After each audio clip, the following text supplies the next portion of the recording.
has played in famous movies, went to Vietnam and conquered the highest peaks of each 5 continents.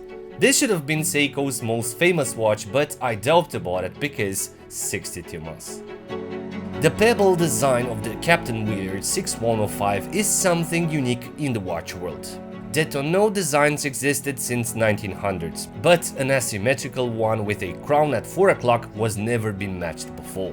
As Panerai is recognizable for the famous tonneau case with a crown guard, Seiko should have capitalized on this design as well, because there is nothing as representative and unique as the Captain Willard model. After all, not every day you have the chance to own a watch which was in Nam on a famous movie or conquering the mountains. As design, I always had a soft spot for tonneau watches, and that due to the Captain Willard design, I'm sure of it. So I can say this was an impactful watch alongside the turtle design in my watch journey. It's actually impressive how this oval case offers presence against the bezel, allowing the outer case to dictate the design and the personality of the watch. And I love this feeling of the watch, which feels rounded underneath like a pebble, feels friendly and totally distinct from a normal watch which has sharper angles and a predictive shape.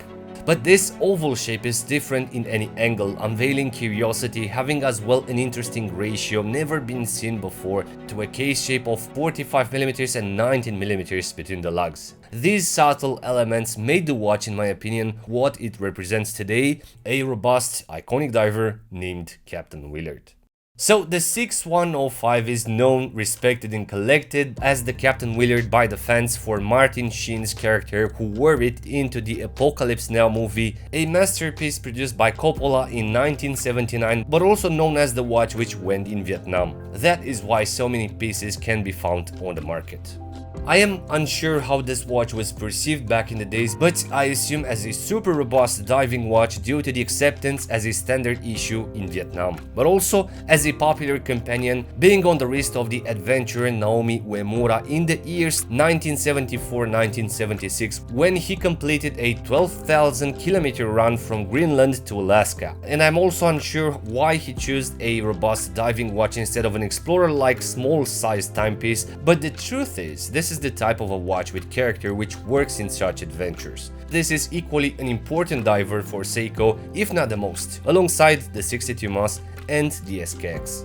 So, as many iconic Seiko watches, this was as well released in 2018 in a limited run, on a premium finishing with Zaratsu elements and an 8L movement, Seiko being known for protecting their iconic designs through limited runs, this example being made on only 2,500 pieces, and I am one of the luckiest guys which owns one. As design and quality, I wasn't totally impressed. The SLA 033 doesn't feel like an uber premium watch, but as a correct reissue of the 6105 model, with slight refined elements but with the technology of 2018. And that happens because since 2018 Seiko improved a lot in terms of finishing, especially for the mid-range. But once you get used to it, quality-wise it is indeed a step up compared to an SPB for example. The case has a specific brushing following the case volume and an impeccable Zaratsu finishing underneath the case but also on the outer bezel. They say a case with Zaratsu polished and brushing, it's initially made entirely on Zaratsu, then the brushing elements are created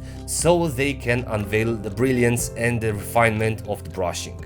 I do enjoy the tool aspect of the watch with the hidden special crown sign with an indicator for the direction of how you should screw in the crown. I think this was actually a requirement from the military contract. The SLA's 033 crystal is super nice. For me it's the highlight of the watch. The crystal is flat, it's not recreated as some of the Willards with a chamfer, but the cool part is the inner distortion when the watch is angled, which creates the feeling that the dial is rounded, which is similar to the Marine Master Professional line. Interesting in regard to the size, there is a huge difference between the 62 Mas and the Captain Willard if we refer to the original sizing. The SLA 033 or the original 6105 design was big, which is pretty unnatural for the period, knowing that the 62 Mas from 1965 is 7mm narrower.